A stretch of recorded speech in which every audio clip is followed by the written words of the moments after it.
अस्सलातु वस्सलामु अला सय्यिदिल मुरसलीन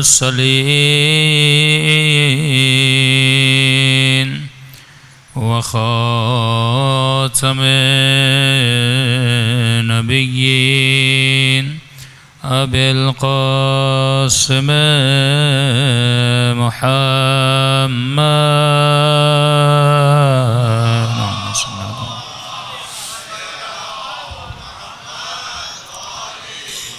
व अला आलि बैतिहि अत्तय्यबीन अत्ताहिरीन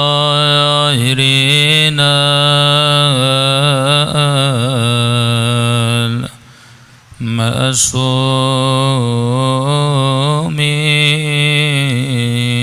सब मिल के दुआ सरकार आका इमाम ज़माना। अल्लाहुम्मा कुल्ले वलीकल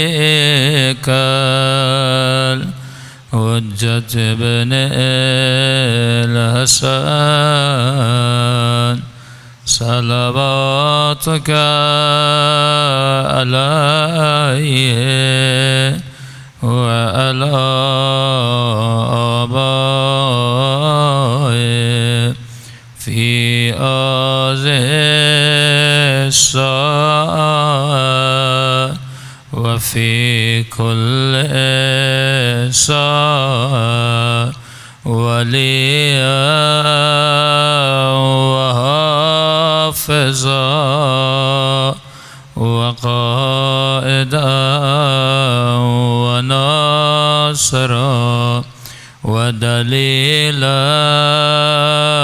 व आइना हत्ता तुस्किनहु अर्ज़का व तुमत्तिअहु फ़ीहा तवीला बिरहमतिका या अरहमर राहिमीन। सल्लल्लाहु अलैहि मुहम्मद।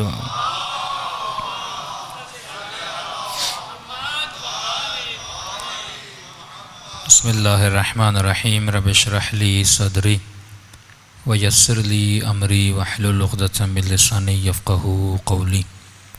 अम्मा बअद फ़क़द क़ाल अल्लाहु सुब्हानहु व तआला फ़ी मुहकमे किताबिहिल मजीद व फ़ुरक़ानिहिल हमीद व क़ौलुहुल हक़ व हुवा अस्दक़ुस सादिक़ीन। बिस्मिल्लाहिर्रहमानिर्रहीम।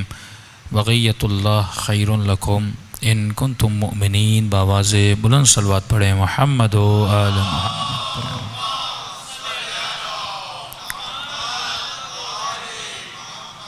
परवरदिगार आलम आप सबकी इबादतें अपनी बारगाह आली में कबूल फ़रमा दें और जिस मकसद की वजह से यहाँ जमा हुए उन मकासद में भी हम सबको कामयाबियाँ और कामरानियाँ नसीब फ़रमा दें।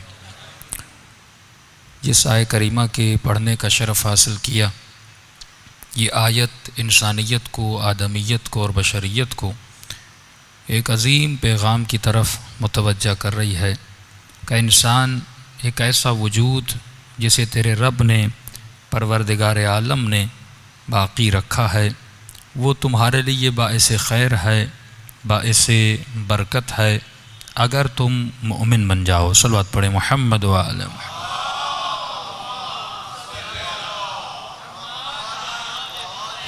मुहम्मद। अगर ज़हमत न हो ज़रा सिमट कर गुलदस्ते की सूरत में बैठ जाएं। फ़र्श अज़ा की शान भी यही है। बार दीगर सलवात पढ़े मुहम्मद व आले मुहम्मद।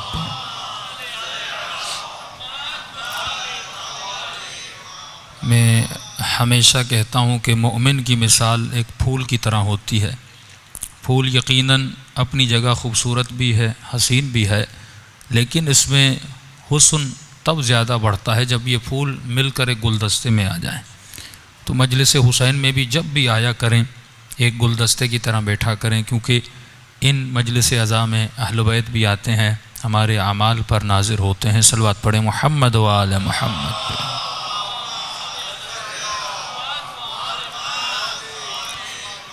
वअज्जिल फ़रजहुम, फरमाया जैसा वजूद खुदा ने बनाया और उसे बाकी रखा वो तुम्हारे लिए बाइस खैर है, बाइस बरकत है अगर तुम मोमिन बन जाओ। तो मोमिनीन सवाल कर सकते हैं कि क़िबला ये वजूद किसका वजूद है कि जिसे खुदा ने आज तक बाकी रखा। तो मुफस्सिरीन फरमाते हैं ये वजूद किसी और का वजूद नहीं, ये वजूद मुबारक इमाम ज़माना अज्जलल्लाहु तआला फ़रजहु शरीफ है। अल्लाहुम्मा सल्लि अला मुहम्मद,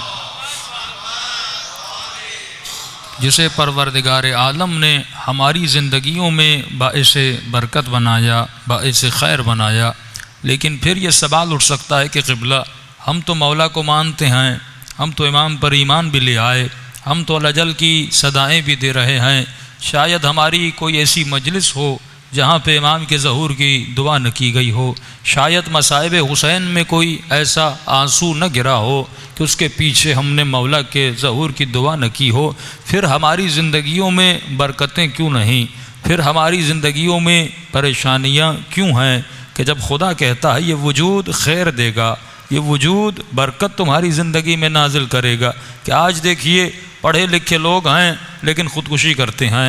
आज अल्लाह ने औलाद दी, अल्लाह ने पैसा दिया, अल्लाह ने माल दिया, लेकिन रात को तब तक नींद नहीं आती जब तक एक गोली नहीं खा लेता।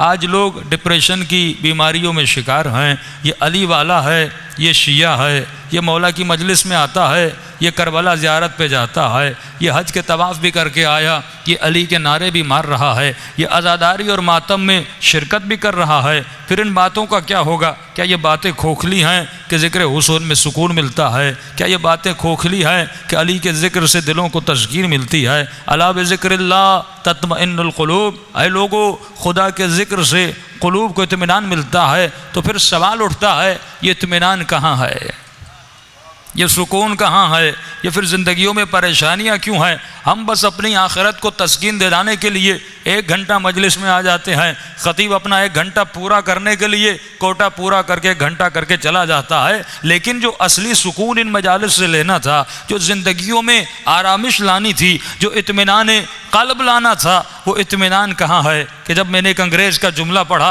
बड़ा ताज्जुब हुआ इस जुमले पे। कहता है जब मैंने हुसैन की ज़िंदगी का मुतालिया किया तो मुझे एक अजीज़ चीज़ हुसैन इब्न अली की ज़िंदगी में नज़र आई। कि मुझे तारीख़ में बहुत हीरो नज़र आए, लेकिन हुसैन इब्न अली एक ऐसा हीरो है जो एक कौम का हीरो नहीं बना, बल्कि हर कौम ने उसे तस्लीम किया। कि हर कौम के कुछ हीरो हैं, पाकिस्तान के अपने हीरो हैं लेकिन ईरानी कौम उनको याद नहीं करती, ईरान के अपने हीरो होंगे लेकिन हमारी कौम उनको याद नहीं करती, इंडिया के अपने हीरो होंगे लेकिन हम उनको याद नहीं करते। हर कौम अपने ही हीरों को याद करती है, अपने ही बहादुरों को याद करती है। लेकिन कहता है जब हुसैन की ज़िंदगी को देखा गया तो एक अजीब चीज़ नज़र आई कि ये मुसलमानों के बहादुर थे, ये शियों की कौम के बहादुर थे, लेकिन हुसैन को गांधी ने भी याद किया, हुसैन को क्रिश्चियन भी याद कर रहे हैं। आज हुसैन डे पर तमाम तर कौमें और अक़वाम रिसर्च कर रही हैं कि वो कहता है मेरी अपनी मिसाल है कि मैंने हुसैन अपने अली की ज़िंदगी पर रिसर्च की कि इसकी ज़िंदगी में ऐसी कौन सी कशिश है,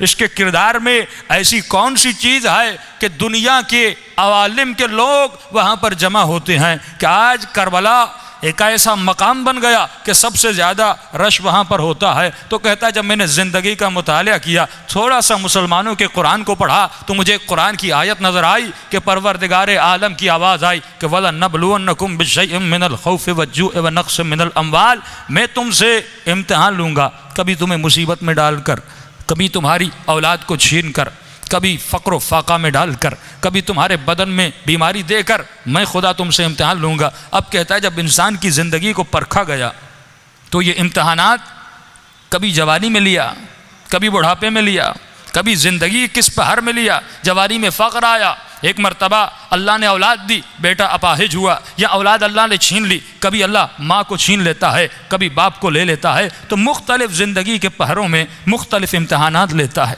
लेकिन कहता है जब मैंने हुसैन की ज़िंदगी को पढ़ा, एक अजीब मंज़र ये था कि खुदा ने हुसैन इब्न अली से तमाम तर इम्तहानात एक दिन में ले लिए।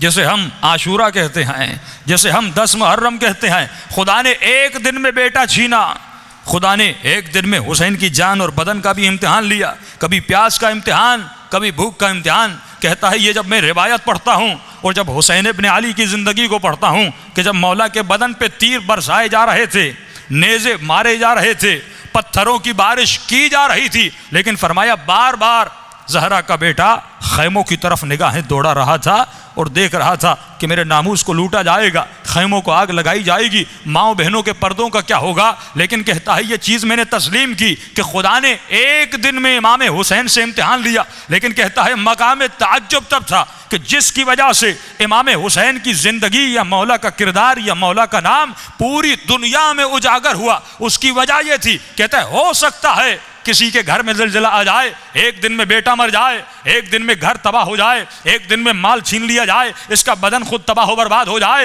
ये इम्तिहान एक दिन में लिया जा सकता है। लेकिन कहता है दुनिया में जितने भी बड़े बड़े बहादुरों को देखा, जब वो मुसीबत में पड़े तो थोड़ा सा घबरा गए, थोड़ा सा परेशान हो गए। लेकिन कहता है जब मैंने हुसैन के खुतबे पढ़े मुझे जर्रा बराबर हुसैन इब्न अली के वजूद में परेशानी नजर नहीं आई। ये इत्मीनान इंसान के औलूब की निशानी थी कि अल्लाह ने बेटा छीना लेकिन जर्रा बराबर परेशानी नहीं थी। परवरदिगार आलम ने नौजवान बेटा उसके सीने पे बर्छी लगी का खुद निकाल रहा है, लेकिन चेहरे पे जर्रा बराबर पशेमानी नहीं थी कि काश में करबला ना आता। ऐसा जुमला नहीं कहा, बस एक ही जुमला कहा कि रिजन बिर्रिजा, ऐ खुदा अगर तू मुझे शहीद होता हुआ देखना चाहता है तो हुसैन भी शहीद होना चाहता है। कहता फिर सिर्फ हुसैन का मकाम यह नहीं, जब बीबी ज़ैनब का किरदार देखते हैं यही मकाम रिदा है जिसको हासिल करने के लिए हम दुनिया में आए, जिसको हासिल करने के लिए इंसान को रूह अता की गई, अक्ल अता की गई। कि बीबी ज़ैनब को ये मलून कहता है कि आए हुसैन की बहन अलियाज़ु बिल्लाह कि खुदा ने तुझे कैसा रुस्वा किया, तुम्हारे पर्दे छीने गए, तुम्हारे बेटों को मारा गया, तुम्हारे भाई को शहीद किया गया और तुम्हें बाजारों में लाया गया। ये जुमला बीबी ज़ैनब का तारीख ने लिखा। एक मरतबा अली की बेटी ये जुमला कहती हैं कि आए पिसरे हाकिम शाम, आज तुम में गुरूर है कि तुम तख्त पर बैठे हो, तुम्हारी हुकूमत शाम में है, सिपाही तुम्हारे हैं, हमारे हाथों में हथकड़ियाँ हैं, पाँवों में बेड़ियाँ हैं। लेकिन अली की बेटी की एक बात याद रखना कि एक ज़माना आएगा, यही तेरा शहर होगा, यही तेरा दरबार होगा, यही तेरा तख्त होगा, लेकिन तेरा नाम लेने वाला भी कोई नहीं होगा। इस शहर को अली की बेटी के नाम से जाना जाएगा। आज ज़ैनबिया कहा जाता है। फरमाया कल एक दिन आएगा तेरा नाम भी लेने वाला कोई नहीं होगा, लेकिन हमारे नाम पर लाखों जानिसार आ जाएंगे। कल तुम्हारे आबाओ अजदाद की कबूर पर कोई जाने वाला नहीं होगा, लेकिन कल एक दिन आएगा कि दुनिया ज़ैनब को याद करेगी, दुनिया मेरे भाई हुसैन इब्न अली को याद करेगी। फिर बीबी ने जुमला फरमाया कि तू ये कहता है कि अल्लाह ने मुझे रुस्वा किया, मेरा भाई मारा गया, मेरे बेटे मारे गए। बीबी ने जुमला फरमाया, तारीख ने जुमले को लिखा, फरमाया मा रआए तो इल्ला जमीला, हमने हुस्न के अलावा कुछ नहीं देखा।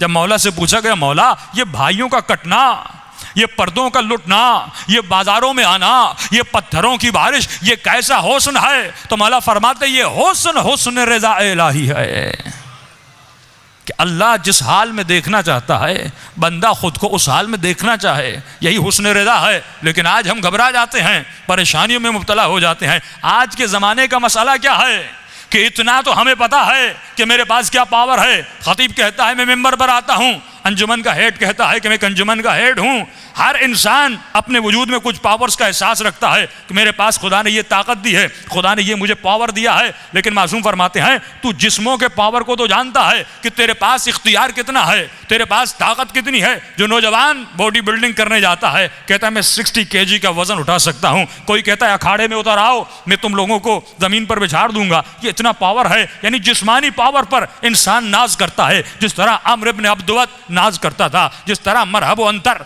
नाज करते थे। लेकिन मौला फरमाते हैं तुझे ये तो पता चल गया तुम्हारी जिस्मानी ताकत कितनी है, लेकिन क्या कभी तुमने अंदाजा लगाया कि तुम्हारी रूहानी ताकत कितनी है? ये आज किसको पता है कि मेरा रूहानी परसेंटेज कितना है?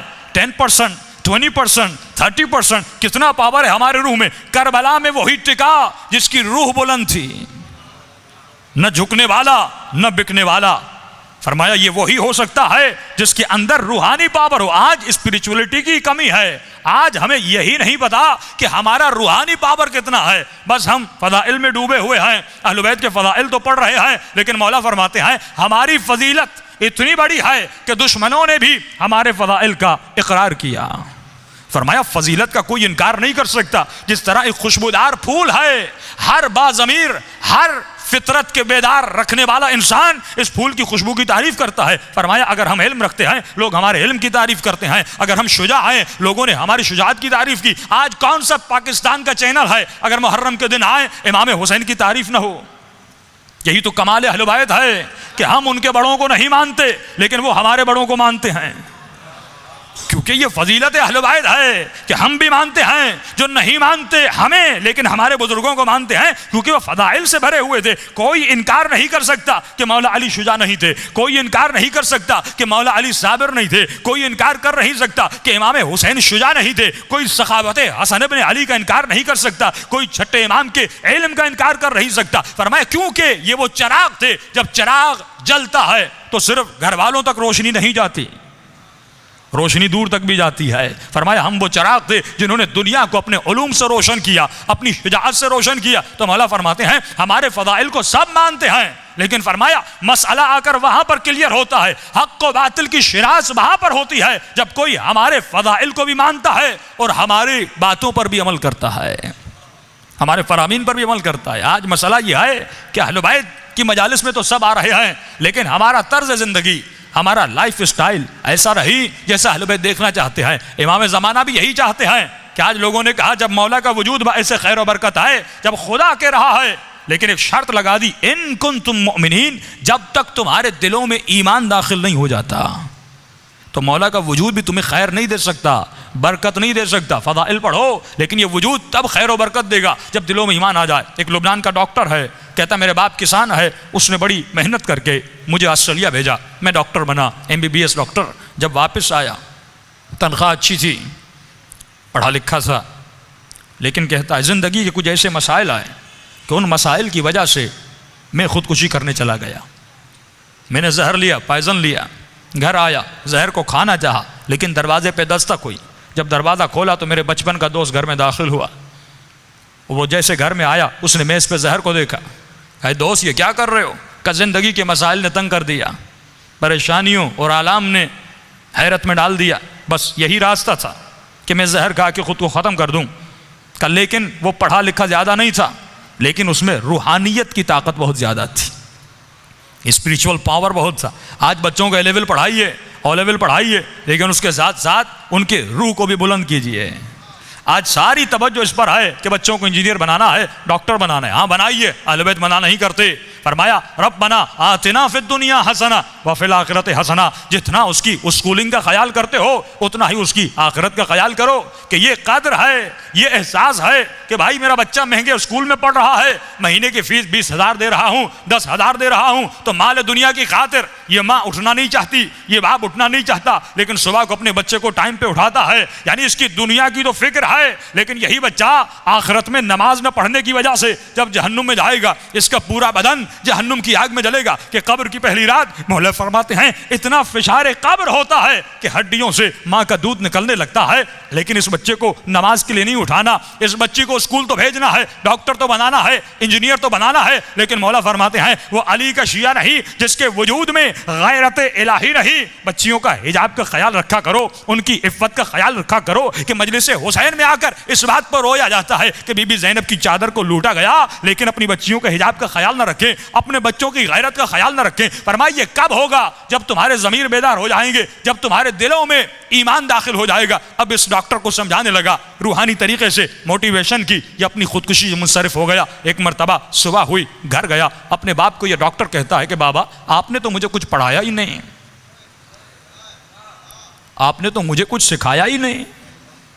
तो बाप गुस्से में आकर कहता है अरे एहसान फरामोश, मैंने इतने पैसे खर्च किए, इतना बड़ा डॉक्टर बना, आज इतने पैसे कमा रहा है, इसकी बजाय कि मेरा शुक्रिया अदा करता, आज ये कहते हो कि मैंने तुझे पढ़ाया नहीं, मैंने तुझे सिखाया नहीं। कि बाबा आपने जितना कुछ मुझे पढ़ाया था, अगर कल रात में जहर खा लेता, मेरा जनाजा आपके सामने होता। कहाँ गया पढ़ना, कहाँ गया लिखना, कहाँ गई जॉब्स? लेकिन कहता है ऐ काश वो मेरा दोस्त आपसे मिलता और मैं आपसे मिला था। वो ज़्यादा पढ़ा लिखा नहीं था, इतना बड़ा डॉक्टर इंजीनियर नहीं था, लेकिन अल्लाह ने उसके अंदर रूहानियत की ताकत रखी थी।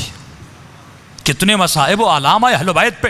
अहले बैत ने कभी खुदकुशियाँ नहीं की, वो कभी डिप्रेशन में नहीं गए, वो कभी परेशानियों में नहीं गए। हम क्यों परेशान हो जाते हैं? क्योंकि हमारी रूहानी ताकत बहुत कम है, हमारा स्पिरिचुअल पावर बहुत कम है। मैं कहूँगा मौला ये ताकत कैसे बढ़ेगी, ये पावर कैसे बढ़ेगा, ये रूहानियत कैसे बढ़ेगी? तो यही आयत अला बिज़िक्रिल्लाह तत्मइन्नुल क़ुलूब, फरमाया हमेशा अपनी ज़बानों को ज़िक्र परवरदिगार आलम में मशगूल रखा करो। आज ये ज़बान ज़िक्र खुदा में मशगूल नहीं। देखिए अज़कार का बहुत फ़ायदा है, ज़िक्र खुदा इंसान को याद खुदा में रखता है। आज मसला ये नहीं कि किसी को ये नहीं पता कि नमाज वाजिब है कि नहीं, रोज़ा रखना वाजिब है कि नहीं, और हम मिंबर से सदियों से ये चीखते रहें कि रोज़ा रखो, नमाज पढ़ो। मसला ये है कि नौजवान को यही नहीं पता कि मैं रोज़े के करीब क्यों नहीं जा रहा, मैं नमाज के करीब क्यों नहीं जा पा रहा, क्योंकि इसे हकीकत नमाज का नहीं पता, हकीकत रोज़े का नहीं पता। उलमा बड़ा अच्छा जुमला फरमाते, फरमाया अगर कोई इंसान इबादत के करीब नहीं है, इसकी वजह यह है कि इसकी तौहीद कमज़ोर है। अगर तौहीद मजबूत हो जाए तो आपकी इबादतें सही हो जाएं। देखिए उसूल दीन में तकलीद वाजिब नहीं। क्यों वाजिब नहीं? कि फरमाया अगर खुदा को मानो तो अक्ल के ज़रिए से मानो। आज अगर बच्चा बाप से पूछता है बाबा खुदा है, तो जब बाप को नहीं पता वो बच्चे के लिए कैसे साबित करेगा? जब बच्ची अहमियत हिजाब अपनी माँ से पूछती है, जब माँ को नहीं पता, ये बच्ची को क्या बता पाएगी? किस इंसान को ज़ियारत करबला की अहमियत का पता ना हो, फरमाया वो ज़ियारत तो करने जाएगा लेकिन वो मारिफत हासिल नहीं कर सकेगा। कि पिछले साल मैंने ये जुमले कहे थे कि हमारे उस्ताद फरमाते हैं, फरमाया जब तू करबला जाते हो तो नीयत क्या करते हो? अक्सर लोग दुआओं में करते हैं खुदा मुझे इमाम हुसैन की ज़री दिखला दे, मुझे बैनुल हरमैन दिखला दे, मुझे मौला का रवाक़ रोज़ा दीवारें दिखला दे। फरमाया ये भी दुआ अच्छी है, जब जाओगे ये दुआ कबूल भी होगी। एक मरतबा मौला की ज़री को बोसा दोगे, एक मरतबा दरो दीवार को बोसा दोगे, एक मरतबा बैनुल हरमैन में चलोगे, इमाम का जिक्र करोगे, ये भी सवाब मिलेगा। लेकिन फरमाया मकाम मारिफत तब है जब तुम्हारी दुआ ये हो कि आए खुदा हुसैन की ज़री की भी ज़ियारत करा और ख़ुद इमाम हुसैन की भी ज़ियारत करा। आज कितने मोमिनीन हैं जिन्होंने खुद ज़ात हुसैन इब्न अली की ज़ियारत की हो। आज कितने मोमिनीन हैं जिन्होंने खुद इमाम ज़माना की ज़ियारत की हो। भाई हम क्यों नहीं कर पाते? फरमाया क्योंकि निजासतों से भरे हुए हैं। जब तक रूह बुलंद नहीं होता, जब तक इसकी परवाज़ बुलंद नहीं होती, फरमाया तब तक ज़ियारतें नहीं होती। हम कितने ख्वाब देखते हैं, कभी पैसे वाले बन गए, कभी कहाँ पे सैर करने गए, कभी किसी से मिलने गए। जब ख्वाबों में ये रूह हर जगह जा रही है तो हुसैन इब्न अली की ज़री की तरफ क्यों नहीं जा रही? जबकि इश्क भी है। पिछले साल मैंने एक मिसाल दी थी ना, अगर कोई बच्चा कराची से ऑस्ट्रेलिया चला जाए पढ़ने के लिए और 1 साल गुजर जाए, अपने वालिदैन को फ़ोन न करे, ईमेल न करे, कोई मैसेज न दे, 1 साल के बाद वापस आए और अपनी माँ को कहे अम्मा मैं आपसे बड़ी मोहब्बत करता हूँ, बाबा मुझे आपसे बड़ा प्यार है, तो बाप कहेगा तू झूठ बोल रहा है। अगर इतनी मोहब्बत थी तूने कोई SMS नहीं किया, तूने कोई ईमेल नहीं किया, पूरा साल गुजर गया, तूने मुझे एक फ़ोन तक नहीं किया, तो तू झूठ बोल रहा है। मोहब्बत का तकाजा है कि इर्तिबात होना चाहिए, मोहब्बत का तकाजा है कि राबिता होना चाहिए, मोहब्बत का तकाजा है कि दीदार का तकाजा हो, कि जिससे इंसान मोहब्बत करता है उससे बात करना चाहता है, उसे देखना चाहता है, उसे गले लगाना चाहता है। फरमाइए मोहब्बत का तकाजा है। तो ये कैसा शिया है कि 60 साल गुजर गए लेकिन अभी तक अपने मौला को नहीं देखा। ये कैसा शिया है कि 25 साल जिंदगी गुजर गई लेकिन अभी तक अपने इमाम ज़माना के चेहरे को नहीं देखा। हम दुनियावी मोहब्बत जिससे करते हैं, कितने SMS करते हैं, पैकेजेस ख़त्म हो जाते हैं लेकिन हमारे रवाबित ख़त्म नहीं होते। लेकिन वही मौला, वही आका जो पर्दे गायब में है, हमने कितना राबिता अपने मौला के साथ मुहक्कम किया, कितना राबिता अपने इमाम से बनाया। देखिए मकसद ज़हूर इमाम क्या है? एक ही मकसद है कि मौला की हुकूमत कायम हो जाए। यही मकसद है ना कि दुनिया में हुकूमत महदवी कायम हो जाए और हम मौला को उस हुकूमत के कायम करने में मदद करें। कि दुआ करते खुदा हमें इमाम के आवान और अंसार में शरीक फरमा। अंसार यानी मदद करने वाला। तो इंतज़ार का मकसद ये है कि हम किसी बस स्टॉप पर बैठ जाएं और इंतज़ार करें कि ट्रेन कब आती है या बस कब आती है। फरमाया इमाम का इंतज़ार ऐसे नहीं करना कि मोमिन हाथ पे हाथ रख के बैठ जाए, इमाम कब आते हैं। फरमाया नहीं, अब जुमला सुनिएगा। फरमाया हुकूमत इमाम के कायम होने से पहले तू खुद एक हुकूमत कायम कर। हुकूमत इमाम के कायम होने से पहले आप खुद एक हुकूमत कायम करिए, फिर आप सवाल करें क़िबला मैं न सदर हूँ, न वज़ीर आज़म हूँ, न फ़ौज का जनरल हूँ, मैं हुकूमत बनाऊँ तो कैसे बनाऊँ? तो कहा ठीक है, हुकूमत वही बना सकता है जिसके पास इख्तियार हो। जितना इख्तियार उतनी हुकूमत। सदर के अपने इख्तियारात हैं, MP MNS के अपने इख्तियारात हैं, नाज़िम के अपने इख्तियारात हैं। फरमाया तुम्हारा इख्तियार जहाँ तक है वहाँ तक इमाम ज़माना की हुकूमत बना। अगर घर में इख्तियार है तो अपने घर में इमाम की हुकूमत कायम कर। अगर बेटे का इख्तियार है तो बेटे पे हुकूमत कायम कर। कहते क़िबला बीवी नहीं सुनती, औलाद नहीं सुनती, बेटे नहीं सुनते, बेटियां नहीं सुनती, ठीक है, लेकिन तुम्हारा इख्तियार तुम्हारे वजूद पर तो है। किसने आपको मजबूर किया हुसैन की मजलिस में आने के लिए? किसी ने नहीं किया, आप खुद आए। मेरा इख्तियार मेरे हाथों पर है, हाथ बुलंद होते हैं। मेरा इख्तियार मेरी आंखों पर है, आंखें खुली हुई हैं। आपका इख्तियार आपके कानों पर है, आपकी जबान पर है, आप बोलते हैं। फरमाया तुम्हारा इख्तियार तुम्हारे वजूद पर है। इमाम ज़माना की हुकूमत के कायम करने से पहले खुद अपने आज़ा व जवारिह पर मौला की हुकूमत को कायम कर। आज मसला यह है कि मेरी आंखों पर मौला की हुकूमत नहीं है, मेरे हाथों पर मौला की हुकूमत नहीं, नौजवानों के जहनों पर मौला की हुकूमत नहीं, हमारे कदमों पर मौला की हुकूमत नहीं, तो फिर इस मजलिस का कोई फायदा नहीं। कि इमाम फरमाते हैं हम हर मजलिस में आते हैं लेकिन हर मजलिस से राजी नहीं होते। फरमाया मौला आप किस मजलिस से राजी होते हैं? फरमाया जिस मजलिस में मोमिन आए और जब रात को घर जाए तो अपने वजूद के अंदर किसी तब्दीली का एहसास करे। आज मसला यह है कि हमने दीन को समझा नहीं। अक्ल व अक्लानियत से दीन को समझना है। मैं खुदा से शुरू करता हूँ। तौहीद को समझने के लिए अक्ल की ज़रूरत है, तकलीद की ज़रूरत नहीं। कि आज बुज़ुर्गों को नहीं पता कि खुदा क्या है। यानी जिसकी तौहीद कमज़ोर उसकी इबादत कमज़ोर, जिसकी तौहीद कमज़ोर उसकी नमाज कमज़ोर, जिसकी तौहीद कमज़ोर उसकी मजलिस कमज़ोर, जिसकी तौहीद कमज़ोर उसकी खिताबत कमज़ोर। ये तौहीद एक ऐसी चीज़ है जो बुनिया इस्लाम है, जो इब्तदा इस्लाम है। अगर तौहीद मजबूत नहीं तो विलायत मजबूत नहीं, अगर तौहीद मजबूत नहीं तो नबूवत मजबूत नहीं। आज मसला ये रही कि मिंबर से आने वाले, गुलूव करने वाले, गलत बातें करने वाले, क्या वो अल्लाह को नहीं मानते? वो भी कलमा ला इलाहा इल्लल्लाह पढ़ रहे हैं लेकिन उनका कलमा तकलीदी है, तहकीकी नहीं है। आज अक्सरियत उन लोगों की है जिन्होंने खुदा को समझा ही नहीं, खुदा को स्टडी किया ही नहीं। अपने रब को सजदा तो कर रहे हैं लेकिन ये एहसास नहीं कि मैं किसे सजदा कर रहा हूं। लेकिन जुमला सुनिए मेरे चौथे इमाम का। फरमाया ऐ खुदा अना अक़ल्लुल अक़ल्लीन बल अक़ल्लु मिनज़ ज़र्रा। मेरे चौथे इमाम फरमाते ऐ खुदा मैं सबसे छोटा हूं बल्कि मैं एक जर्रे से भी छोटा हूं। अब इसको समझाने के लिए यूट्यूब पे जाइए, एक वीडियो बड़ी अच्छी बनाई है कि इंसान की आंख से शुरू करते हैं। यह आपकी आंख में एक नुक्ता है जिससे आप देख रहे हैं। हम नुक्तों का मजमुआ है।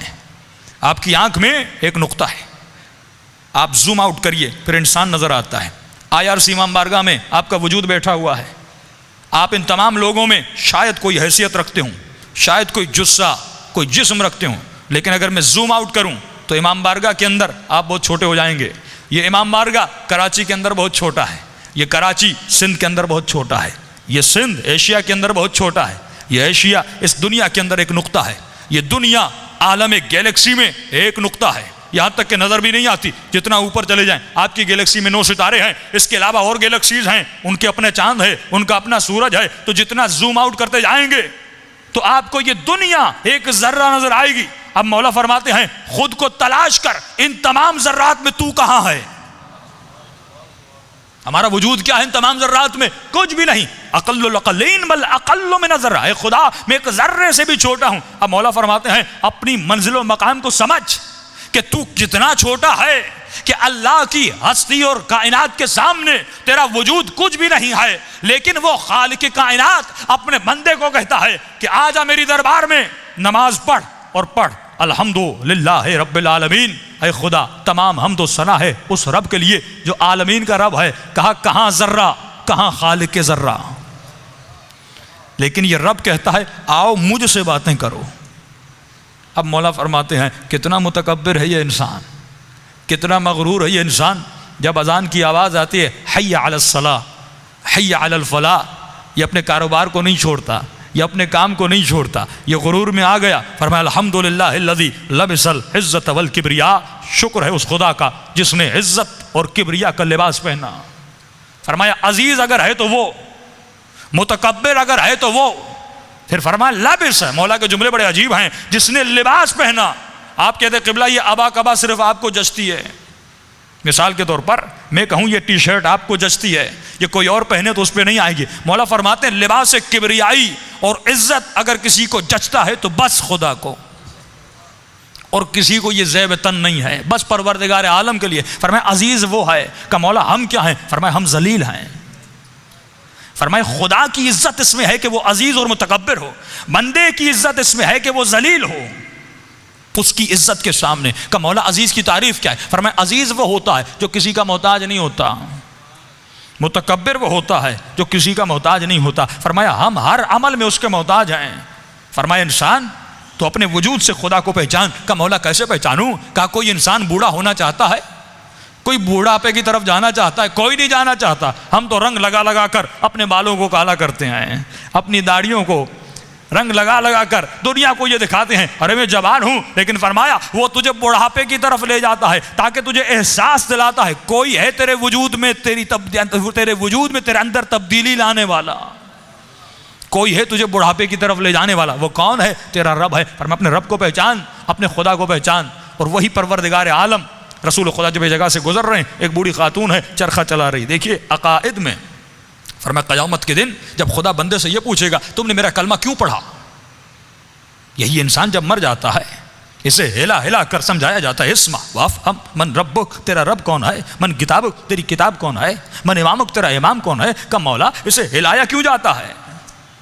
जबकि पूरी जिंदगी कलमा पढ़ा, पूरी जिंदगी नमाज पढ़ी, पूरी जिंदगी अल्लाह का नाम लिया, लेकिन हिला हिला के बताया जा रहा है। मौला फरमाते हैं दुनिया में तुझे शौक लगते हैं, कभी आपका एक्सीडेंट होता है, सर पे चोट लगती है, फरमाया इंसान थोड़ी देर के लिए भूल जाता है कि मैं कौन हूं, मेरा नाम क्या है, किस शहर का रहने वाला हूं। फरमाया दुनिया का सबसे बड़ा झटका मौत है।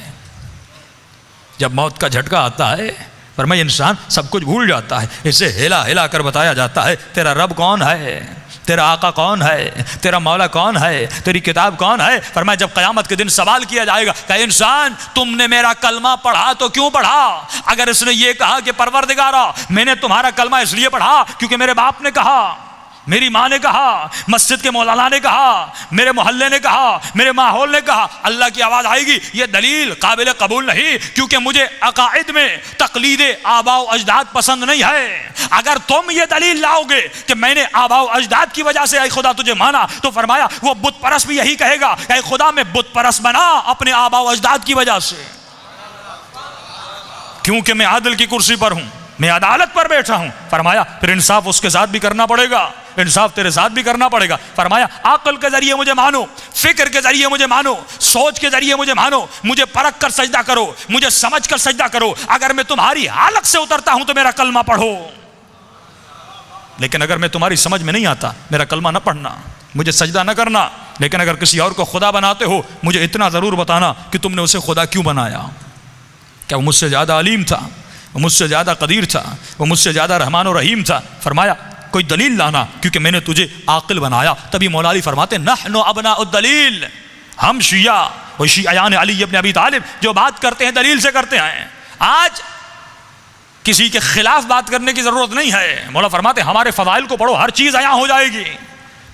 अगर हम पहले होता था कि हम मौला अली की खिलाफत को साबित करने के लिए मुख्तलिफ हवाले देते थे, उलमा फरमाते आज वो भी ज़रूरत नहीं, आप बस चंद फ़ज़ाइल पढ़ें और अक़लानी दलाइल दें। अगर अक्ल रखने वाला होगा वो मौला अली की विलायत को मान जाएगा। हम कभी नहीं कहते कि नबी के मिंबर पर अली को बिठाओ, हमें भी अपने इमाम की तारीफ़ का हक़ है, उन्हें भी अपने इमाम की तारीफ़ का हक़ है। हर इंसान हक़ रखता है अपने इमाम की तारीफ़ करे। हम कभी नहीं कहते नबी के मिंबर पर अली को बिठाओ, हम कभी नहीं कहते कि नबी के बाद अली को मसनद खिलाफत दो। हम बस इतना कहते हैं कि नबी के मिंबर पर उसे बिठाओ, उसे बिठाओ। एक उसूल बनाते हैं, उसे बिठाओ जो कम अज़ कम सलूनी का दावा करता हुआ नजर आए, कम अज़ कम सलूनी का दावा।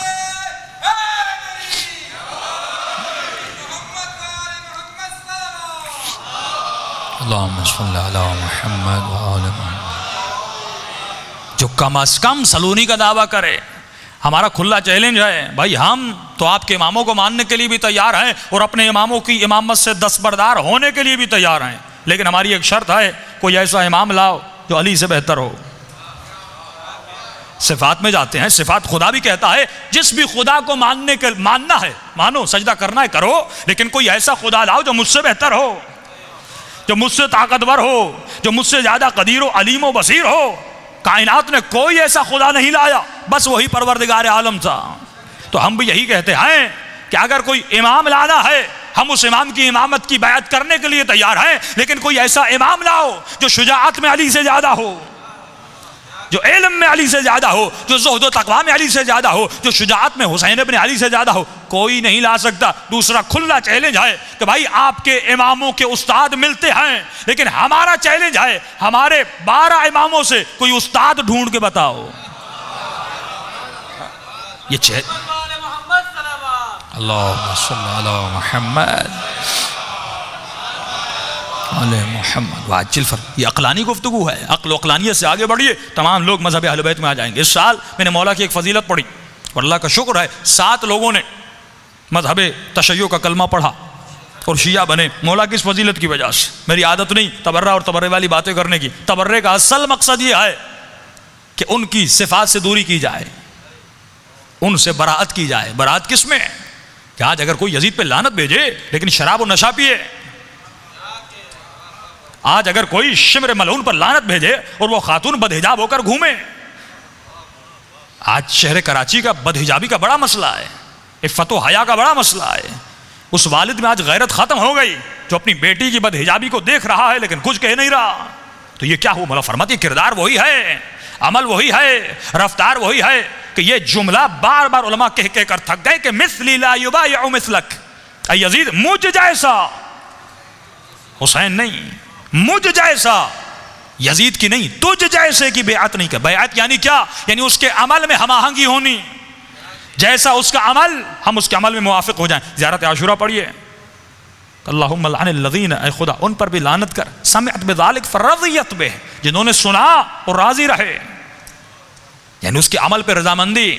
फिर हम क्या कहते हैं? मौला इन्नी सिल्मुन लिमन सअलमकुम इन्नी हर्बुन लिमन हारबकुम, ऐ मौला आपने जो किया मैं उससे मुताबिअत करता हूँ।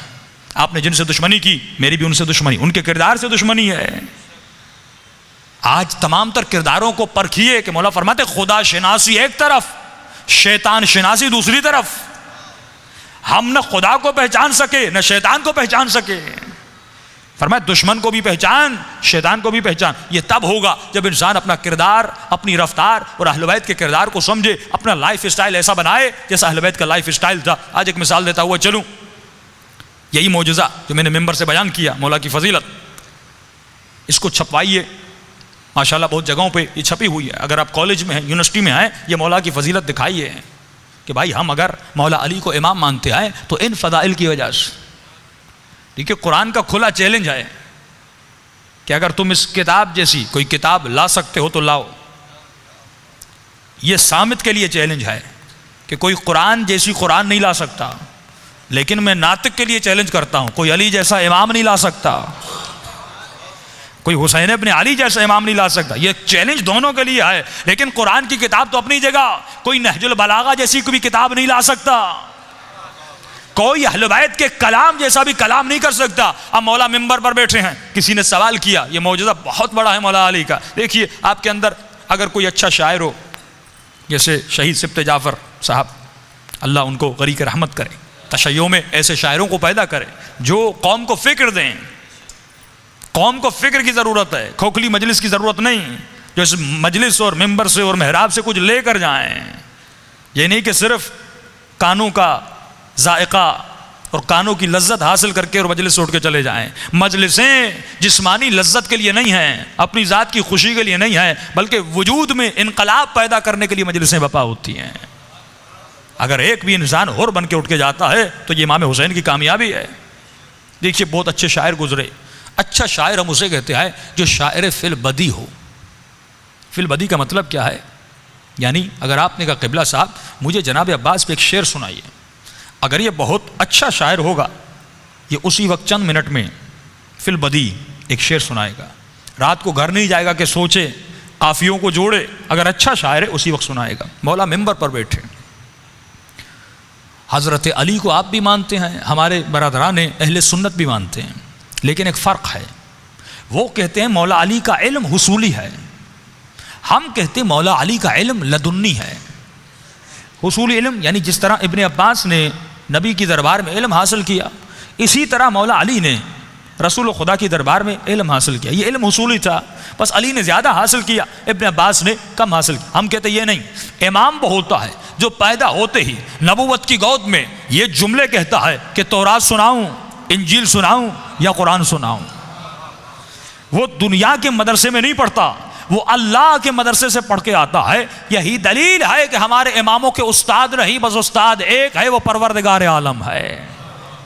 उस्ताद किबरियाई की ज़ात है। अब जुमला सुनिए, मौला मिंबर पर बैठे, किसी ने कहा या अली, किसी ने अरब में ऐसा कलाम किया जिसमें नुक्ता ना हो। क्या ना हो?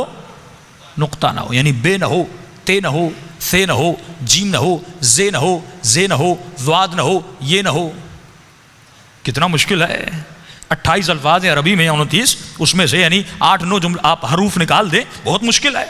अगर आप मुझे कहें मौलाना हम आपको 1 करोड़ देंगे, 2 मिनट के लिए ऐसे बात करिए जिसमें नुक्ता ना हो, मैं मर जाऊं लेकिन कलाम नहीं कर पाऊंगा। बहुत मुश्किल है ऐसा कलाम करना। कयाली किसी ने ऐसा अरब में कलाम किया कि जिसमें नुक्ता ना हो।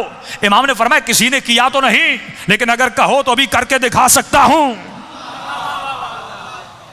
कयाली कौन करे? इमाम ने कहा मैं कर सकता हूं। कयाली अभी? इमाम ने कहा हाँ। उसी वक्त मौला ने खुतबा दिया, 1.5 सफ़े का खुतबा है जिसमें नुक्ता नहीं पाया जाता। एक ईरानी प्रोफेसर, लिटरेचर में प्रोफेसर थी, ईरानी मौलाना बताते हैं जब मैंने ये फजीलत पढ़ी, वो 3 दिन के बाद मेरे घर आई। कहा मौलाना साहब, मेरा शोहर भी लिटरेचर में PhD किया है, मैंने भी PhD की है, मियाँ बीवी दोनों पढ़े लिखे, जिनका काम ही काफियों और अल्फाज से था। कहा कि क़िबला, जब आपने मौला की ये फजीलत पढ़ी, हम रात को घर गए, पूरी रात 3 दिन हो गए कोशिश करते रहे कि एक सफ़ा ऐसा लिखें जिसमें नुक्ता ना हो। का इतने दिन गुजर गए, 1.5 लाइन से ज़्यादा हम नहीं लिख सके। तो पता चला दुनिया में भी जितने उलूम हासिल करो, करने के बाद भी अली का मुकाबला नहीं कर सकते, क्योंकि ये इल्म हुसूली नहीं, इल्म लदुन्नी है। फिर का मौला कोई ऐसा कलाम कर सकता है जिसमें अलिफ ना हो। वावुल्स की हैसियत आप जानते हैं कितनी अहमियत की हामिल होती है। अलिफ की हैसियत अरबी में बहुत है। इमाम ने किसी ने किया तो नहीं, लेकिन अभी कहोगे तो अली करके दिखा सकता है। 1.5 सफ़े का खुतबा है कि मौला ने उसमें अलिफ का इस्तेमाल नहीं किया। ये वो फ़दाइल अली इब्न अबी तालिब हैं। अगर किसी में तअस्सुब ना हो और मौला की फजीलतें सुनाई जाए, उसी वक्त वो अली का कलमा पढ़कर शिया हो जाएगा। अक्ल अक़लानियत से गुफ्तगू करें, यह मज़हब अक्ल अक़लानियत को बेदार करता है। इसीलिए फरमाया अत्तफ़क्कुर अस्साअह अफ़ज़लु मिन 70 सना इबादह। 1 घंटे का सोचना 70 साल की इबादत से अफजल है। ये सोचना इंसान को और बना सकता है, ये सोचना इंसान को जन्नती बना सकता है कि हासिबू क़ब्ल अन तुहासिबू। ऐ मोमिनो मुसलमान, अपना हिसाब किताब कर इससे पहले कि मलाइक तेरा हिसाब किताब करें। 60 साल 70 साल ज़िंदगी गुजर गई, लेकिन मकाम अफसोस है अगर इमाम ज़माना की ज़ियारत न हो, अगर इमाम हुसैन की ज़ियारत न हो, अगर अपने किसी भी अइम्मा की ज़ियारत न हो। अज़ीज़ो, जनाब शहीद का वाक़या आपने बहुत सुना, लेकिन उससे पहले एक ज़िक्र बताऊं। रोज़ाना कोशिश करूँगा कि उस्कुरूनी अज़्कुरुकुम की मंजिल को समझाता हुआ आगे बढ़ूँ और अपनी रूहानियत को कैसे बढ़ाया जाए, अपना लाइफ स्टाइल अहले बैत के लाइफ स्टाइल जैसा कैसे बनाया जाए। यही ज़िक्र कितना फ़ायदा देता है। एक शख्स कहता है मेरा बाप बड़ा गुनहगार था, मैंने गुस्ल कफन दे के उसे दफन किया। रात को ख्वाब में अपने बाप को देखा। ताज्जुब तब हुआ जब मैंने अपने बाप को जन्नत में देखा। मैंने कहा बाबा आप तो बड़े गुनहगार थे, आप तो बड़े ख़ताकार थे, आप जन्नत में क्या कर रहे हैं? उसने कहा मेरे लाल 3 दिन तक मेरी कब्र में आग जल रही थी, 3 दिन तक मुझ पर फिशार कब्र अज़ाब कब्र में मुब्तला था, लेकिन 3 दिन के बाद कुछ कब्रें छोड़कर एक नेक खातून को दफन किया गया, जिसकी आने के बाद पूरे कब्रिस्तान में जिन जिन पैदाब हो रहा था उन पर अल्लाह की रहमतें नाजिल होने लगीं। फरमाया नूर बरस रहा था। कहा बाबा ये कैसा नूर था? कहा जैसे उसको दफन किया, पहली रात भी, दूसरी रात भी, तीसरी रात भी उसकी कब्र में हुसैन इब्न अली आते थे। फरमाया जब उस खातून ने मेरे अजाब को देखा, फरमाया उसके दिल में रहम पैदा हुआ, और जब इमाम हुसैन उसकी कब्र में आए तो उसने कहा मौला मुझ पर तो रहमतें हैं, लेकिन ये भी आपका चाहने वाला है, इसकी कब्र में अजाब हो रहा है, मैं चाहती हूँ मेरी खातिर आप इसकी शफाअत कर दें। का उस वक्त इमाम ने दुआ के लिए हाथों को बुलंद किया, मेरा अजाब ख़त्म हुआ। का बाबा वो खातून कौन सी थी? का उसका नाम ये था, इसके शोहर का नाम ये है, फ़लाँ मोहल्ले में रहती थी। ये नींद से उठा, उस मोहल्ले में गया, उस शख्स का नाम पूछा। का फ़लाँ खातून आपकी ज़ौजा थी? कहाँ? का उसका कौन सा ऐसा अमल था? क्या वो बहुत ज़्यादा नमाजी थी? का नहीं, सिर्फ वाजिबात पे अमल करती थी।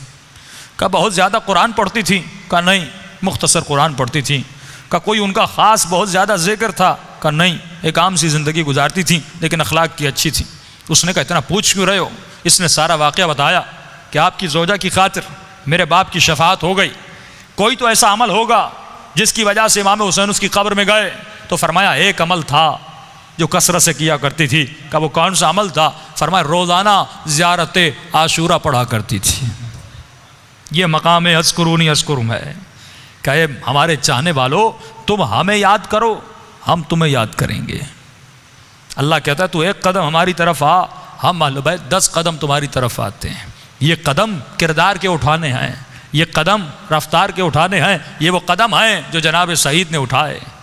तारीख़ करबला में इख्तलाफ है, लेकिन बाज़ रिवायात में यह है कि जनाब सईद की उम्र बहुत ज़्यादा थी, बाज़ में है किसी और सहाबी की उम्र ज़्यादा थी, लेकिन बहरहाल ये बहुत बूढ़े थे। अबरू इतने ज़्यादा थे कि आँखों पे पड़ते थे, कमर झुकी हुई थी। फरमाया जब इमाम के खेमे में जाना चाहा, इसने अपने पेशानी पे एक रुमाल बांधा कि मेरे अबरू ऊपर हो जाएं ताकि मैं इमाम हुसैन को देख सकूं। इसने एक शाल अपनी कमर में बांधा ताकि मेरी कमर सीधी हो जाए। हाथ में असा लेते हुए इमाम हुसैन के खेमे में गए। जुमलों पे गौर कीजिएगा, ये हुसैन इब्न अली के जुमले हैं। फरमाया आका, हर कोई मैदान में आप पे कुर्बान होना चाहता है। मैं बूढ़ा हूँ, हाथों में राशा है, हाथ मेरे लरसते हैं, बदन में ताकत नहीं, लेकिन मौला फिर भी मैं अपनी जान को आप पे कुर्बान करना चाहता हूँ। इमाम ने फरमाया शकरक अल्लाह, ऐ मर्द मुजाहिद, ऐ शेख कबीर, खुदा तुम्हारा शुक्रिया अदा करे, खुदा तुम्हारा शुक्रिया अदा करे कि जिस्म में ताकत नहीं, बदन लरज रहा है, लेकिन फिर भी अपनी जान को हुसैन इब्न अली पे कुर्बान करना चाहते हो। इमाम ने कहा सही, तू तलवार उठा नहीं सकता, तू कैसे लड़ेगा? लेकिन का मौला अपनी जान को तो कुर्बान कर सकता हूँ। का मौला अभी नमाज होगी, मुझे इजाज़त दीजिए मैं आपकी नमाज की हिफाजत करूँ, कम अज़ कम ये जिस्म किसी काम तो आए। आज हमारा जिस्म हुसैन इब्न अली के काम आ रहा है या नहीं? हमारे कदम काम आ रहे हैं या नहीं? हमारी आंखें काम आ रही हैं नहीं? या हम गफलत की नींद में सो रहे हैं, बस ज़िंदगी ऐसे गुजार रहे हैं, माल बनाने में, जाहो मकाम बनाने में, नाम बनाने में ज़िंदगी बसर हो रही है। इमाम फरमाते हैं दुनिया में बाज़ लोग बहुत शोहरत याफ्ता होंगे, लेकिन आखिरत में उन्हें कोई जानने वाला नहीं होगा। और इसी दुनिया में बाज़ लोग गुमनाम होंगे, लेकिन क़यामत में उनके चेहरों से नूर निकल रहा होगा। असल मकसद ये है कि मशहूर वहाँ बनो, नाम वहाँ बनाओ, इज्जत वहाँ कमाओ। दुनिया की इज्जतें तो फिरौन के पास भी थीं, दुनिया की इज्जतें तो कारून के पास भी थीं, लेकिन खुदा के लिए अगर कोई अजीज़ है, इन्ना करमकुम इंदल्लाहि अतकाकुम, खुदा उसे करामत वाला बनाता है, उसे करीम बनाता है, उसका इकराम और तकरीम करता है जिसके दिल में उसका खौफ पाया जाता है।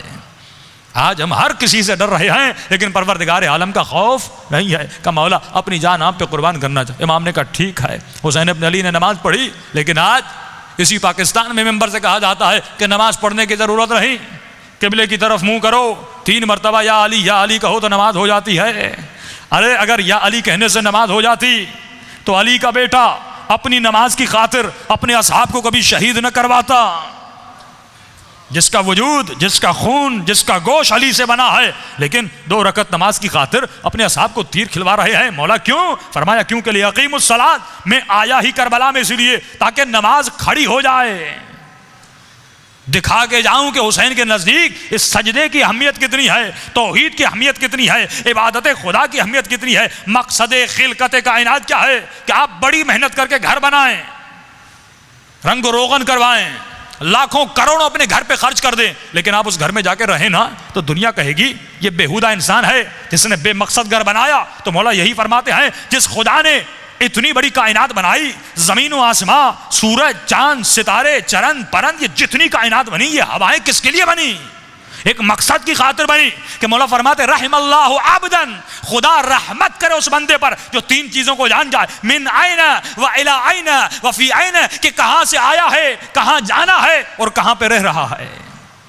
हमें यही नहीं पता कि क्यों आए और कहां जाना है, सामने मंजिल क्या है, कि मुस्कुराना आता है उस बंदे पर, हंसी आती है उस बंदे पर। जो अक्सर बुजुर्ग लोग ये कहते हैं कि हम कहते हैं क़िबला थोड़ा आराम कीजिए, कहते हैं क़िबला मरना तो वैसे ही है, कब्र में जाके सोना ही तो है, तो यहाँ आराम करके क्या करेंगे। जिनको यही नहीं पता कि मरने के बाद कोई नींद नहीं है, मरने के बाद कोई सोना नहीं है, मुसलसल एक सफ़र है जिसको बरज़ख में तय करना है। का मौला अपनी जान को आप पे कुर्बान करना चाहता हूँ। इमाम ने नमाज़ पढ़ना शुरू की, सलातुल खौफ पढ़ना शुरू की, एक मरतबा ये मौला की हिफाजत करने लगा। अब इस जुमलों पे गौर कीजिएगा कि जो अली का चाहने वाला, जो हुसैन का चाहने वाला, वो कभी अपने अमल से राज़ी नहीं होता।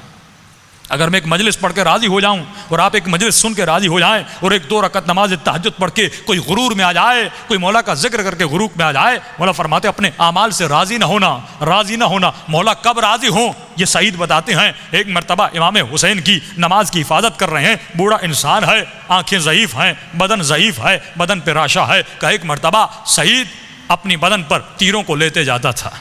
कभी तीर इमाम हुसैन की आंख में न लगे, सईद अपनी आंख को आगे करता था। कोई तीर आंख में लग रहा है, कोई तीर सीने में लग रहा है, कोई तीर पेट में लग रहा है, कोई तीर बाजुओं पे लग रहा है। पूरा बदन सईद का तीरों से भर गया।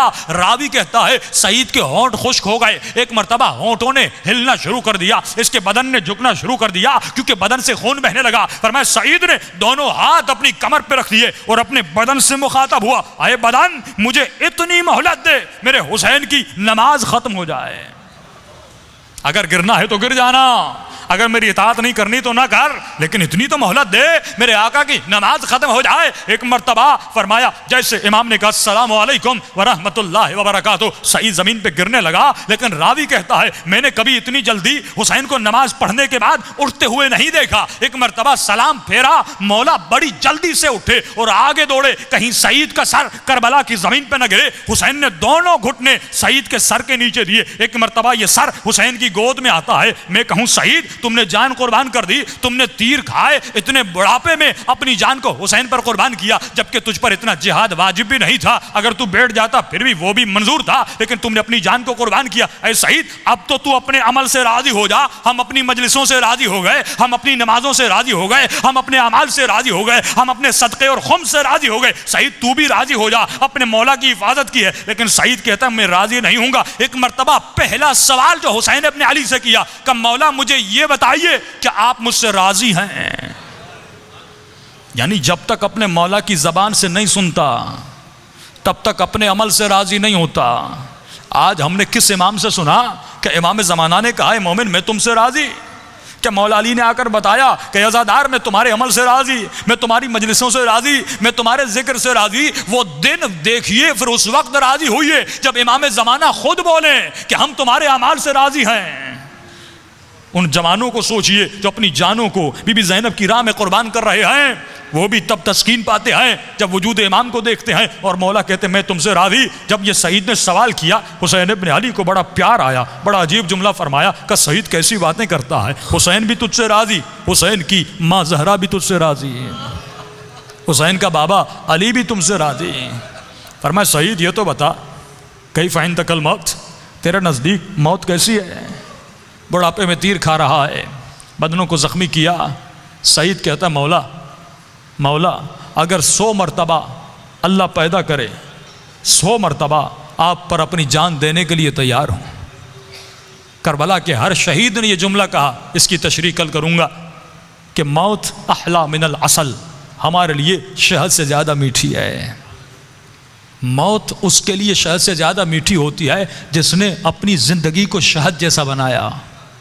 आज ज़िंदगियाँ शहद जैसी नहीं हैं। हमने गुनाह करके ज़िंदगियों को कड़वा कर दिया कि कुल्लु नफ्सिन ज़ाइक़तुल मौत, हर नफ्स को मौत का जायका चखना है। मौला फरमाते जैसा जायका बनाओगे वैसा चखाया जाएगा।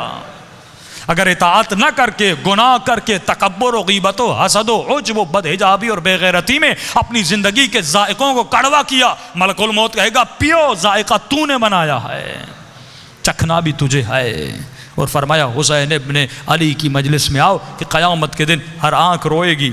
लेकिन मौला फरमाते हैं दो आंखें नहीं रोएंगी, एक वो आंख जो अपने गुनाहों पे रोती है और एक वो आंख जो हुसैन इब्न अली के गम में रोती है। क़यामत के दिन ये आंख नहीं रोएगी, इस चेहरे पे मुस्कुराहट होगी। दुआए कुमैल इसलिए है कि अपने गुनाहों पे रो, और हुसैन की मजलिस इसलिए है कि इमाम हुसैन के गम में रो। और इमाम फरमाते मत सोचना कि तू अपनी मर्ज़ी से आया, खुदा तुझे बुलवाता है, फ़र्श अज़ा पे बिठाता है ताकि शायद तेरे वजूद में कोई तब्दीली आ जाए और तू हुसैन की मजलिस से और बन के उठे। क्या मौला क्या करें? फरमाया कसरत से उसकुरून यस्कुरकुम, मेरा ज़िक्र किया कर। बेहतरीन ज़िक्र है, बेहतरीन ज़िक्र सलवात है।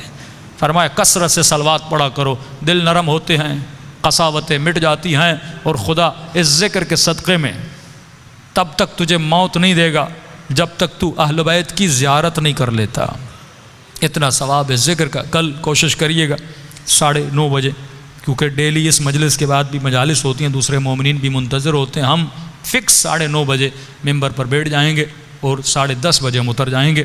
जो टाइम की पाबंदी करते, यही नज़्म उमूर को मौला फरमाता अपनी ज़िंदगी के उमूर को नज़म दो। जब तक नज़म नहीं है ज़िंदगी में तब तक इंसान की ज़िंदगी में ईमान भी नहीं आ सकता। सलवात पढ़े मोहम्मद व आले मोहम्मद।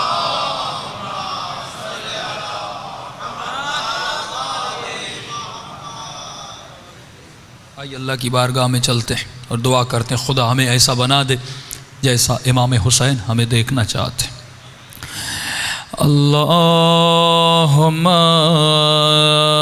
सल्ले अला मुहम्मद व आले मुहम्मद। सब मिलके अल्लाहुम्मा सल्ले अला मुहम्मद व आले मुहम्मद। अल्लाहुम्मा सल्ले अला मुहम्मद व बुलंद आवाज़ अल्लाहुम्मा सल्ले अला मुहम्मद व आले मुहम्मद। अल्लाहुम्मा मुहम्मद व आले मुहम्मद। अल्लाहुम्मा सल्ले अला। सब मिलके बुलंद आवाज़ से अल्लाहुम्मा सल्ले अला मुहम्मद व आले मुहम्मद। अल्लाहुम्मा सल्ले अला मुहम्मद व आले मुहम्मद। अल्लाहुम्मा सल्ले अला।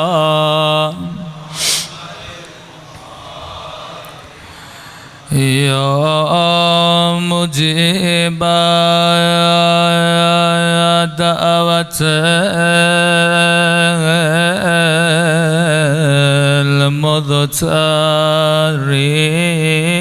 मुज़तरीन, यानी ऐ मुज़दरो परेशान बंदे की दुआ सुनने वाले मेरे अल्लाह। अजीज़ों ये जुमले मौला अली के जुमले हैं। फरमाया है गुनहगार यार खुदा से ऐसे मांगो जैसे फ़कीर खैरात मांगता है। मैं कहूँगा अगर कोई अमीर किसी फ़कीर को कहे फ़कीर मेरे दर पे आ जा मैं तुझे खैरात दूँगा, फ़कीर अमीर के दरवाज़े पे चला जाए। जब दरवाज़े पे पहुँचे अमीर कहे फ़कीर वापस चला जा मैं तुझे खैरात न दूँगा। अजीज़ों ये फ़कीर है, कुछ कह तो नहीं सकता, लेकिन इतना ज़रूर कहेगा, ऐ अमीर अगर खैरात न देनी थी तो अपने दर पे क्यों बुलाया। मैं कहूँगा ऐ खुदाया अगर बख्शना न था तो हुसैन की मजलिस में क्यों बुलाया। यकीनन तू हमें बख्शना चाहता है, तूने खुद फरमाया आए गुनाहगार ला तक़नतू मिन रहमतिल्लाह, कभी मेरी रहमत से मायूस न होना। आए खुदा मेरे हाथ भी गुनाहगार हैं, मेरी ज़बान भी खताकार है, मेरी आँखें भी गुनाहों में आलूदा है। मैं जानता हूँ मैं से काबिल नहीं तेरी दरबार में दुआ करूँ, लेकिन ऐ खुदा मैं खाली हाथ नहीं आया। मैं तेरी दरबार में उस आँख को वसीला बना के लाया हूँ जिसे एक आँख में तीर था, दूसरी आँख में खून था।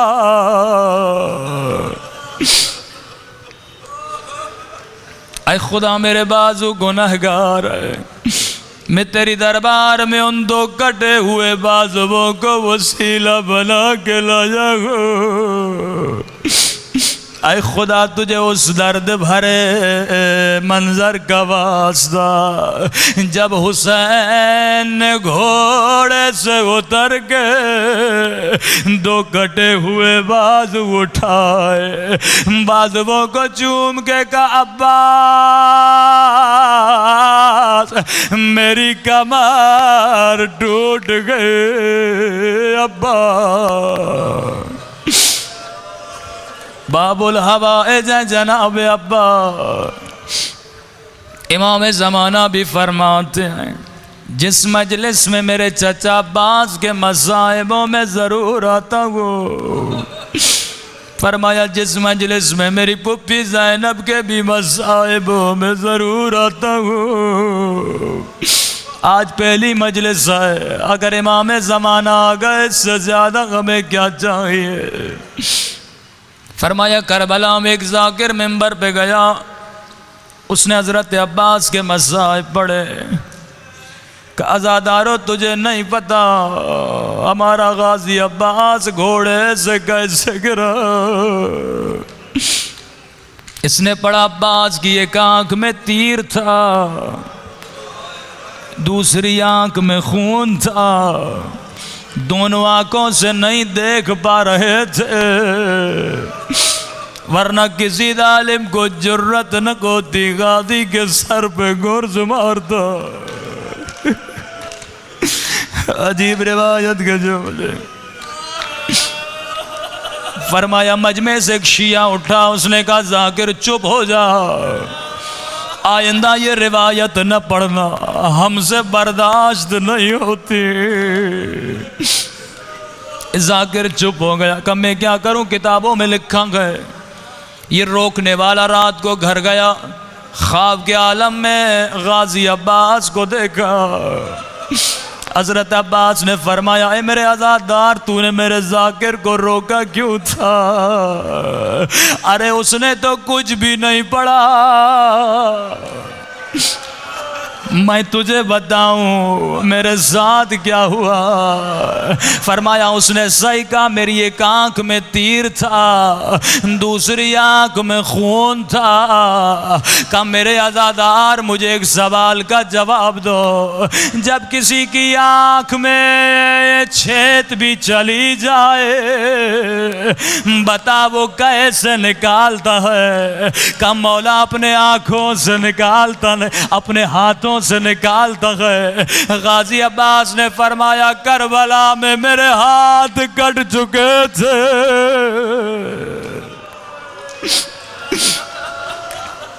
मेरे हाथ मौजूद नहीं थे। कहा मेरे अज़ादार तुझे पता है मैंने तीर को निकालना चाहा लेकिन मेरे बाजू सलामत नहीं थे। मैंने अपने सर को बड़े झटके से हिलाना चाहा लेकिन फिर भी तीर नहीं निकला। एक मर्तबा मैंने अपने सर को झुकाया, तीर को अपने दो घुटनों के दरमियान दिया ताकि मैं तीर को निकाल सकूं। फरमाया जैसे मैंने अपना सर झुकाया किसी ने मेरे सर पे गुर्ज मारा। का मेरे अज़ादार मेरे दूसरे सवाल का जवाब दो। सर में गुर्ज भी लगा हो, आंखों में तीर भी लगा हो, बता अगर कोई घोड़े सवार जब घोड़े से गिरता है वो किस चीज का सहारा लेता है? का मौला वो बाजुओं का सहारा लेता है। एक मर्तबा फरमाया ये सबसे बड़ी मुश्किल मंजिल थी, मैं करबला का वाहिद शहीद हूँ। जब घोड़े से गिरा मेरे बाजू सलामत नहीं थे, मेरी एक आंख में तीर था, मेरे एक सर में गुर्ज था, मेरे सीने में तीर थे। अरे मैं मुंह के बल जमीन पे गिरा।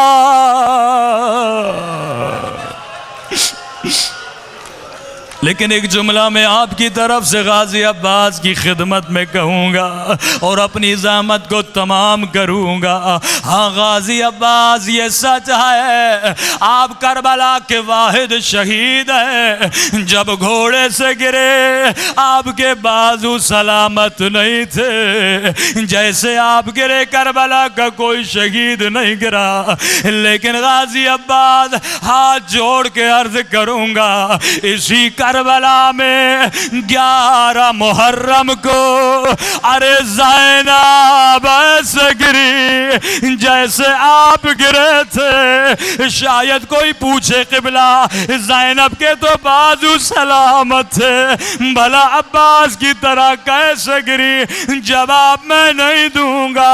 ज़ियारत नाहिया में इमाम ज़माना फरमाते हैं, ओ मेरा सलाम हो मेरी उन दादियों पे ओ जिनके हाथ उनकी गर्दनों से बंधे थे। अलअनतुल्लाह अलल कौम ज़ालिम व सयअलमु अय्युम मुनक़लिबिन यनक़लिबून।